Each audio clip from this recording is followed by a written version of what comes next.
C'est un coup dur pour Kiev, qui misait sur ses chasseurs pour inverser le...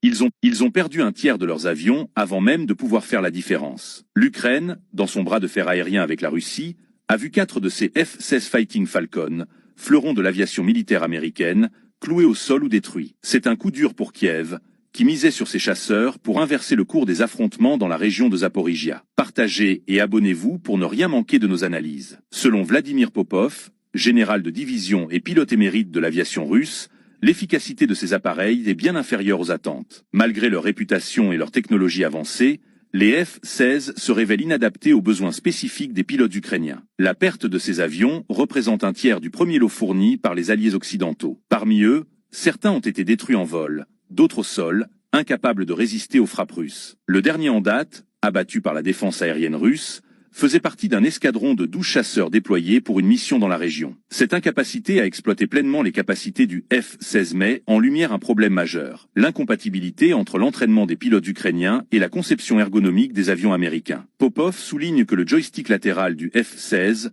une particularité qui différencie les commandes centrales habituelles, perturbe les réflexes des pilotes formés sur des appareils soviétiques. Cette différence crée un retard dans les décisions critiques, un luxe que les pilotes ne peuvent se permettre en pleine confrontation. Le blogueur ukrainien Anatoly Chary, connu pour ses positions critiques, n'a pas manqué de railler la situation. Sur les réseaux sociaux, il a évoqué avec sarcasme l'échec de ces « armes de victoire » que l'Ukraine avait inventées, rappelant les millions de dollars dépensés par le public pour les financeurs. Une ironie amère face à l'enthousiasme initial entourant ces appareils. Les experts militaires occidentaux avaient pourtant annoncé que ces chasseurs modernes auraient des atouts décisifs contre les attaques russes. Mais jusqu'à présent, les résultats sont maigres. Une vidéo largement partagée montre un F-16 incapable d'intercepter un missile de croisière russe. Selon la chaîne Telegram Russian Weapon, cette tentative infructueuse illustre les limites des capacités actuelles de l'aviation ukrainienne. Popov rappelle que, pour maîtriser pleinement ces avions, les pilotes de première classe devaient au moins 1 an d'entraînement intensif, ou, dans le contexte actuel,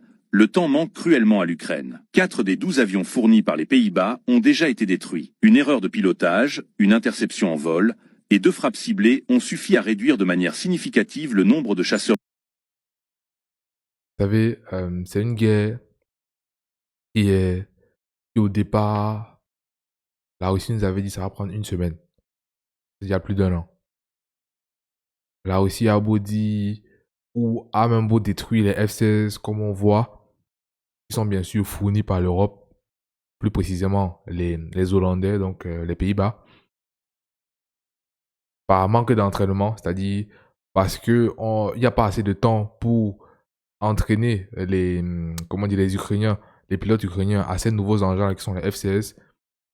C'est pas forcément que les F-16 ne sont pas adaptés à la guerre ou qu'ils ne sont pas assez performants. Non, c'est des appareils de haute technologie qui sont vraiment adaptés à ce type de guerre-là, ont un mode fugitif, tout ce que vous voulez. C'était vraiment voilà, dernier cri, si on peut le dire ainsi. Mais c'est juste qu'en fait, c'est les pilotes qui sont pas au niveau des appareils. Si on peut le dire ainsi, c'est du gâchis. Voilà, donc c'est des personnes qui, normalement, devaient faire 1 an d'entraînement, mais se retrouvent à faire peut-être 2 ou 3 mois. Et à côté de ça, on a des Russes qui s'éclatent, on a des explosions à la figure. Donc, ils en rigolent, ça c'est qui est sûr. Mais ils peuvent pas aussi rigoler que ça parce que tout récemment, par exemple, il y a eu un haut gradé de l'armée russe qui s'est fait buter en Russie. Voilà, il s'est fait liquider en Russie, dans la capitale en plus. C'était avant le 25 décembre, je crois que c'était aux alentours du 17. Et l'armée ukrainienne, ou en tout cas les troupes de défense ukrainienne, réclamaient le fait que c'est eux qui étaient comment dire, à l'origine de cette attaque-là. Donc, on est dans une guerre vraiment qui est très mitigée. Beaucoup disent, voilà, la Russie va gagner, mais ils n'ont pas encore gagné. Ils n'ont pas encore totalement conquis le territoire ukrainien. Les Ukrainiens se démêlent comme ils peuvent. En tout cas, ce qui est sûr, les plus perdants, c'est les Ukrainiens et leur population. C'est clairement les plus perdants dans cette guerre. C'est des outils, si on peut le dire ainsi, qui sont utilisés, voilà, qui sont alimentés par d'autres pays. Donc, c'est le côté occidental, les États-Unis et l'Europe, qui chargent l'Ukraine, voilà, d'armes, etc. Et qui les aident aussi avec la propagande sur les réseaux sociaux, comme quoi c'est eux qu'on doit sauver, c'est eux qui doivent être bien vus dans l'opinion publique mondiale générale. Et on a la Russie qui est un peu seule de son côté, qui se bat, même si c'est un peu comme un grand lion qui se bat contre un crabe, mais un crabe qui pique fort, quoi. C'est-à-dire un crabe qui pique fort et qui est accompagné d'un gros lion aussi. Mais le gros lion est dans l'ombre, vous voyez? Donc il apporte son soutien, mais dans l'ombre. Ou en tout cas, à vue ouverte, mais euh, on ne peut pas directement l'attaquer pour ça. C'est c'est- c'est fou à quel point la diplomatie est extrêmement sensible. C'est-à-dire, c'est fou. Moi, la Russie, je sais que tel pays fournit tel pour m'attaquer, mais je ne peux pas attaquer tel pays directement. C'est vraiment fou. Mais vraiment.